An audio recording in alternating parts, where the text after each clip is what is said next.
Hi friends, ఈరోజు నేను జొన్నలతో దోశలు అయితే చేస్తున్నాను. దీనికోసమని జొన్నలు ఒక గ్లాస్ తీసుకున్నాను.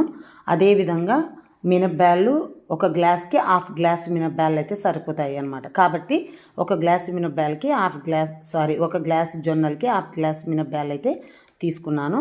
ఈ జొన్నలు మినప్పాలు ఒక 2 సార్లు అయితే శుభ్రంగా కడగాలి. ఎందుకంటే జొన్నలో ఎక్కడైనా డస్ట్ ఉంటే కూడా పోతుంది. కాబట్టి ఒక 2 సార్లు ఈ విధంగా కడిగిన తర్వాత ఒక 7-8 అవర్స్ అయితే నానబెట్టుకోవాలన్నమాట. ఎందుకంటే జొన్నలు బియ్యం లాగా తొందరగా నానవు కదా, కాస్త టైం పడుతుంది. కాబట్టి నేనైతే ఒక 8 అవర్స్ అయితే ఈ విధంగా నానబెట్టానండి. ఫైనల్గా నేను మెంతులు వేయడం మర్చిపోయాను. కాబట్టి ఒక స్పూన్ మెంతులు కూడా వేసి 8 అవర్స్ అయితే నానబెట్టాను.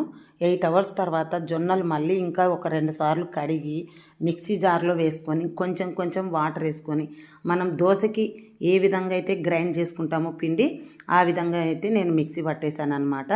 ఫైనల్గా పిండి అయితే ఈ విధంగా వచ్చింది. పిండి మళ్ళీ మార్నింగ్ పొద్దున్న లేచి చూస్తే ఈ విధంగా ఉందన్నమాట. ఒకసారి కలిపితే నాకు కాస్త టైట్ అనిపించింది పిండి. కాబట్టి నేను దోశకి ఏ విధంగా మనం పిండి కలుపుకుంటామో ఆ విధంగా కలుపుకోవాలంటే కాస్త టైట్ ఉంది. కాబట్టి ఉప్పు వేసి ఒకసారి కలిపి కాస్త మళ్ళీ వాటర్ కూడా వేసాను.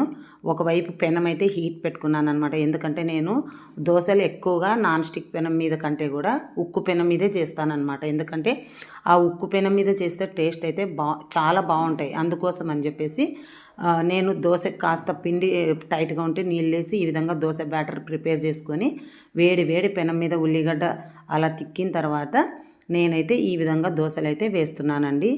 నిజంగా నేను ఫస్ట్ టైం జొన్నలతో దోశలు వేస్తున్నాను. అసలు బియ్యమే వాడలేదు.